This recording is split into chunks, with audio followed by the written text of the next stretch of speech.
A very good day to all my students out there. In today's class, we'll be looking about advertisement making. Okay. So first of all, what is an advertisement? We have to know. An advertisement is an audio or visual form of marketing communication to promote or sell a product, service or idea. இப்போ நம்ம எல்லாருமே IPL பார்த்துட்டு இருப்போம் கண்டிப்பா இல்லையா? So in IPL in between you have some advertisement, நிறைய ஒரு கேட்சியான அட்வர்டைஸ்மெண்ட் உங்களுக்கு நிறைய இருக்கும். ஃபார் இன்ஸ்டன்ஸ் இப்போ டைம் பீயிங் போயிட்டு இருக்கிறது பார்த்தீங்கன்னா Dream11 அட்வர்டைஸ்மெண்ட் போயிட்டு இருக்கும். அது வந்து பார்த்தீங்கன்னா ரொம்ப கேட்சியா இருக்கும், அதாவது ரொம்ப ட்ராக் இல்லாம ரொம்ப சிம்பிளான அட்வர்டைஸ்மெண்டா இருக்கும்.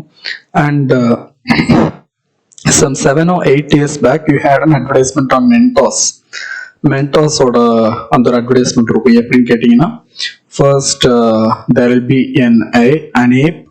அது வந்து பார்த்தீங்கன்னா Mentos சாப்பிட்டோன்னு எப்படி வந்து ஸ்டேஜஸ் ஆஃப் டெவலப்மெண்ட் இருக்கு அப்படிங்கிற மாதிரி இருக்கும். ஸோ இந்த மாதிரி கேட்சியா ஒரு சின்ன சின்ன விஷயங்களை சீக்கிரமா போய் மக்கள் கிட்ட கொண்டு சேர்க்கறதுக்கு தான் அட்வர்டைஸ்மெண்ட் யூஸ் பண்றாங்க. In advertisement you have many catchy phrases இல்லையா? நிறைய catchy phrases பார்த்துருப்பீங்க அட்வர்டைஸ்மெண்ட்ல. அது எல்லாமே எதுக்கு அப்படின்னா ஒரு ப்ராடக்ட் இல்ல ஒரு ஐடியா ஒரு சர்வீஸ் ஏதோ ஒரு விஷயத்த போய் மக்கள் கிட்ட கொண்டு சேர்க்கறதுக்கு. Understand? And here we have certain rules. ஆனா இங்க நம்ம வந்து பாத்தீங்கன்னா we will be just making it on paper. ஒரு பேப்பர்ல நம்ம அட்வர்டைஸ்மெண்ட் எப்படிங்கிறத பண்ண போறோம். அதுக்கு we have certain rules. Okay, so first one is name of the product, brand, outlet. First இப்ப நம்ம வந்து ஒரு அட்வர்டைஸ்மெண்ட் மேக்கிங் எடுத்துக்கோம் அப்படின்னா first ஒரு பாக்ஸ் மாதிரி போடுங்க. Okay, it can be a square or a rectangle or whatever, என்ன ஷேப்ல வேணா இருக்கட்டும். ஃபர்ஸ்ட் அதுக்கு ஒரு அவுட்லைன் போடுங்க. ஓகே, அதுக்கப்புறமா first you have to introduce the name of the product. அது என்ன ப்ராடக்ட் நம்ம கொண்டு போறோம், either it's a vegetable shop or any grocery shop இல்ல ஏதாச்சும் ஒரு மொபைல் ஷாப்பா என்ன அப்படிங்கறத அந்த நேம் ஆஃப் த ப்ராடக்ட் வந்து பாத்தீங்கன்னா நல்லா பளிச்சுட்டு இருக்கணும். அதுக்கப்புறம் address with contact information and websites. இப்போ வந்து மோஸ்ட்லி ஒரு 60 to 70% ஆஃப் த ஆர்கனைசேஷன் பார்த்தீங்கன்னா எல்லாருக்குமே அங்கே வெப்சைட்ஸ் இருக்கும். ஓகே, அது எதுக்கு அப்படின்னா இப்போ நிறைய மோர் தென் 80% ஆஃப் இந்தியன் பாப்புலேஷன் பார்த்தீங்கன்னா ஸ்மார்ட் போன்ஸ் யூஸ் பண்ற கல்ச்சருக்கு வந்துட்டாங்க. ஸோ ஒரு வெப்சைட் இருந்துச்சு அப்படின்னா அதை டக்குன்னு மொபைல்ல டைப் பண்ணிட்டு they will get all the information about the particular brand. For instance நீங்க பார்லேஜி பிஸ்கெட் இருக்கு இல்லையா, அந்த பார்லேஜி வெப்சைட்குள்ள நீங்க போனீங்க அப்படின்னா அது ஃபவுண்டர் இன்ஃபர்மேஷன்ல இருந்து எல்லா இன்ஃபர்மேஷனுமே உங்களுக்கு அதில் அவைலபிளா இருக்கும். எந்த வருஷம் அந்த பிஸ்கட் கம்பெனி ஆரம்பிக்கப்பட்டது, எதனால் ஆரம்பிக்கப்பட்டது. why I'm mentioning Parle-G means that's an Indian brand. Okay, Parle G வந்து பாத்தீங்கன்னா பியூர் அண்ட் பியூர் அது வந்து இந்தியன் பிராண்டு. ஸோ அதோட ஃபுல் டீடைல்ஸ் ஹிஸ்டரி எல்லாமே இருக்கும் with some colourful pictures and முக்கியமான விஷயங்கள் எல்லாமே ஹைலைட் பண்ணி காட்டப்பட்டிருக்கும். அதுக்கு தான் வெப்சைட்ஸ் இருந்தா கண்டிப்பா ப்ரொவைட் பண்ணுங்க அப்படின்னு சொல்றாங்க. Next, appealing images, visuals of the product, service, idea to be advertised. இது வந்து நிறைய பேர் நல்லா பண்ணியிருந்தீங்க. For example if it is a mobile company, ஒரு மொபைல் கம்பெனி அட்வர்டைஸ்மெண்ட் போடுங்க அப்படின்னு உங்ககிட்ட சொன்னாங்க அப்படின்னா கண்டிப்பா என்ன பண்ணலாம், ஒரு மொபைல்ல ஒரு மெசேஜ் பாப் அவுட் ஆகி அதுல இருந்து உங்களோட ஆஃபர்ஸ் எல்லாம் வர மாதிரி அந்த மாதிரி கொஞ்சம் கிரியேட்டிவான இமேஜஸ், அதுக்கு ரிலேட்டடான இமேஜஸா இருக்கணும். ஓகே, மொபைல் கம்பெனிக்கு போய் நம்ம ஃப்ளவர்லாம் போட்டு வரைஞ்சா அது நல்லா இருக்காது. So using appealing images and appropriate images ரொம்ப முக்கியம். அடுத்தது டார்கெட் டெமோகிராபிக்ஸ், ஆடியன்ஸ், கஸ்டமர்ஸ். இப்போ ஒரு மொபைல் நம்ம சேல் பண்றோம் அப்படின்னா ஃபர்ஸ்ட் நம்ம யார்கிட்ட போவோம், ஓல்ட் பீப்புள் கிட்ட போவோமா இல்ல யங்ஸ்டர்ஸ் கிட்ட போவோமா? Obviously we have to appeal it to the youngsters first. First வந்து அதை ஒரு யங்ஸ்டர்ஸ்க்கு அப்பீலிங்கா நம்ம கொண்டு போகணும். ஏன்னா மொபைல் பிராண்ட் என்ன ஏது அப்படின்னு யங்ஸ்டர்ஸ் ரொம்ப அப்டேட்டா இருப்பாங்க. ஸோ அதுக்கு ஏற்ற மாதிரி நம்ம யாரை டார்கெட் பண்றோம் அப்படின்னு தெரிஞ்சு நம்ம அந்த அட்வர்டைஸ்மெண்ட்டை கிரியேட் பண்ணணும். அடுத்தது feel good discounts and offers. இப்போ வந்து நம்ம ஒரு 90% டிஸ்கவுண்ட் அப்படின்னு சொன்னா கண்டிப்பா நம்ப மாட்டாங்க, இதுல ஏதோ போகஸ் இருக்குப்பா அப்படின்னு கண்டுபிடிச்சிருவாங்க. ஒரு ரீசனபிள் டிஸ்கவுண்ட், ஒரு 25% டிஸ்கவுண்ட், 25 to 35% டிஸ்கவுண்ட் அப்படின்னு சொன்னா அந்த அட்வர்டைஸ்மெண்ட்டுக்கு ஒரு ஜஸ்டிபிகேஷன், ஒரு நம்பகத்தன்மை இருக்கும். அடுத்தது brief and catchy descriptions and benefits about the product. பிரீஃபா ரொம்ப ஷார்ட்டா இருக்கணும், கேட்சி டிஸ்கிரிப்ஷன்ஸா இருக்கணும். ஓகே, ரொம்ப வளவழன்னு பேராகிராஃப் மாதிரி எழுதிடலாம், ஒரு 1 or 2 லைன்ஸ்குள்ள எப்படி நம்ம ஐடியாவை கன்வே பண்ணலாம் அப்படின்னு இருக்கும். Use borders and lines to organise. You can use borders. முதல்ல சொன்னேன் அட்வர்டைஸ்மெண்ட்ல ஃபர்ஸ்ட் என்ன அப்படின்னா, ஃபர்ஸ்ட் டிரா எ ஸ்ட்ரக்சர். உள்ள வந்து ஒரு சர்க்கிள் மாதிரி போட்டோ இல்ல ஸ்கொயரோ rectangle triangle whatever the shape might be, அந்த ஷேப்பை வரைஞ்சு ஒரு அவுட்லைன் கொடுங்க, இதுக்குள்ள என்ன அட்வர்டைஸ்மெண்ட் இருக்க போகுது அப்படின்னு. You have this example, look at this, it's in your book under unit 1 RKP book shop. First பாத்தீங்களா நேம் இருக்கு, catchy phrase, you name it we got it. அதாவது நீங்க என்ன புக் வேணும்னு சொல்லுங்க, என்கிட்ட இருக்கும் அப்படிங்கிறத எவ்வளவு அழகா கேட்சி ஃப்ரேஸோட சொல்லியிருக்காங்க பாருங்க. டிஸ்கவுண்ட்ஸ் பாருங்க, 10% டிஸ்கவுண்ட்ஸ் ஃபார் ஸ்டூடெண்ட்ஸ். புக் ஷாப்னா கண்டிப்பா ஸ்கூல் ஆர் காலேஜ் ஸ்டூடெண்ட்ஸ் தான் மோஸ்ட்லி விசிட் பண்ணுவாங்க, ஸோ அவங்களுக்கு 10% டிஸ்கவுண்ட். அடுத்தது பாருங்க, டார்கெட் ஆடியன்ஸ் சொன்னேன் இல்லையா, students. Book shop students target பண்ணிருக்காங்க, ஸோ டார்கெட் ஆடியன்ஸ். அடுத்தது ப்ராடக்ட் டிஸ்கிரிப்ஷன், அங்க என்னென்ன புக்ஸ் இருக்கு அப்படிங்கிறத எவ்வளவு ஷார்ட்டா போட்டிருக்காங்க பாருங்க. A collection of rare books, story books for children, fiction and non-fiction, best seller collection, newspapers and magazines, stationery products. கீழே ஒரு ப்ராப் போட்டிருக்காங்க பாருங்க, there is no friend as loyal as a book. அப்புறமா appealing visuals, book shop, so அதுக்கு ஏற்ற மாதிரி படம் வரைஞ்சிருக்காங்க. Borders and lines, கீழே பார்டர்ஸ் லைன்ஸ் போட்டிருக்காங்க. அட்ரஸ் வந்து நல்லா தெரியற மாதிரி போட்டிருக்காங்க.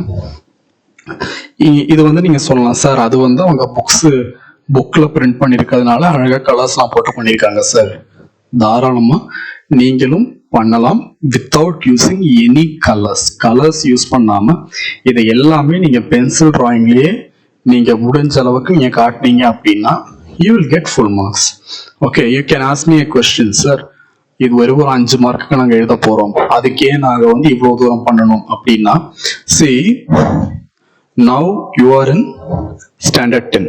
ஓகே, இப்போ அடுத்து 11th 12th அது எல்லாமே உங்களோட கரியர் டிசைனிங் மாதிரி ஒரு கரியர் டெவலப்மெண்ட் கோர்ஸ் மாதிரி தான், நீங்க ஒரு பேஸ் போடுற மாதிரி. Understood? Maybe 11th or 12th அப்புறமா எல்லாருமே டாக்டர்ஸ் இன்ஜினியர்ஸ் இல்லாம நிறைய பேர் மீடியா லைன் போக ஆசைப்படுவோம், அதுல அட்வர்டைஸ்மெண்ட்டும் வரும். அண்டர்ஸ்டுட்? அண்ட் நிறைய பேர் இங்கிலீஷ் லிட்ரேச்சர் அந்த மாதிரி எடுக்கலாம், மீடியா மேகசின் இந்த மாதிரி நம்ம லைஃப் எப்படி போகும் அப்படின்னு தெரியாது. ஸோ எல்லாத்துக்குமே ஒரு பேஸ், ஒரு அட்வர்டைஸ்மெண்ட்னா எப்படி இருக்கணும், what is in very catchy phrase, அதை எப்படி வந்து அழகா நம்ம அப்பீலிங்கா பண்ணலாம், எவ்வளவு தூரம் அப்பீலிங்கா பண்ணலாம், யாருக்காகலாம் பண்ணலாம், அட்வர்டைஸ்மெண்டோட பர்பஸ் என்ன அப்படின்னு, இது எல்லாமே as far as English is concerned, everything is for your future. Okay, எல்லாத்துக்குமே பேஸ் ஒரு லெட்டர் ரைட்டிங்னா, even if you go to any companies இல்லை ஹாஸ்பிட்டல்ஸ் இல்லை எங்கேயா இருந்தாலும் சரி, நீங்க ஒரு லெட்டர் நீங்க எழுதணும், லீவு கேட்கணும் அப்படின்னா நீங்க லெட்டர் எழுதி தான் கேட்க முடியும். Okay, that is the official method.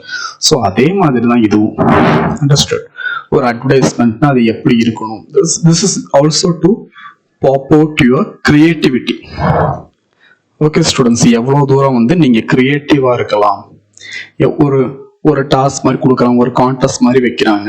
Okay, so அங்க நீங்க உங்களோட கிரியேட்டிவிட்டியை காட்டுறது. Okay, so these are the multiple uses of advertisement. ஒரு சின்ன ஒரு 5 மார்க் தானே சார் அப்படின்னு நம்ம அசால்ட்டா விடாம இதையும் கொஞ்சம் சீரியஸா எடுத்து பண்ணோம் அப்படின்னா it will be helpful for our future also. Okay, இது எல்லாமே உங்களோட கிரியேட்டிவிட்டியை அன்லீஷ் பண்றதுக்கான விஷயங்கள். In your book you have these 2 exercises.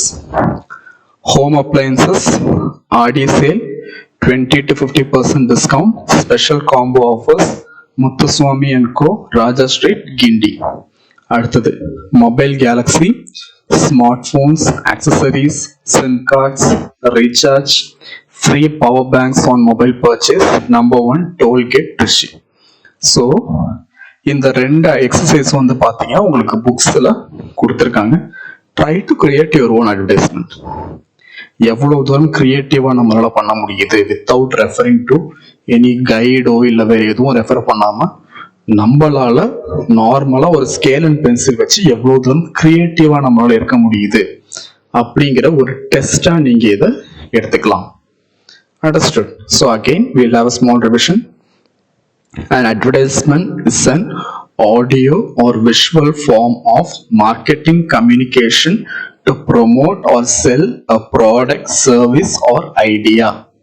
ஒரு ப்ராடக்டையோ ஒரு ஐடியாவையோ மக்கள் கிட்ட வெகுஜனங்கள் கிட்ட ரீச் பண்ண வைக்கிறதுக்கு அட்வர்டைஸ்மெண்ட் யூஸ் ஆகுது. அடுத்தது an advertisement should include the following to make it attractive. Name of the product, brand, outlet. First இங்க இருக்கிற மாதிரி பாருங்க, name of the product RKP bookshop இருக்கா. அடுத்தது address with contact information and websites.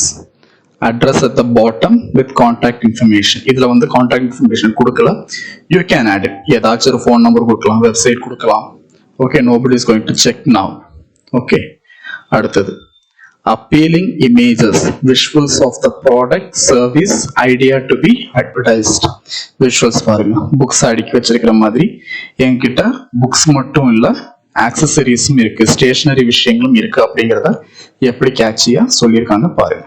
Next target demographics, audience, customers.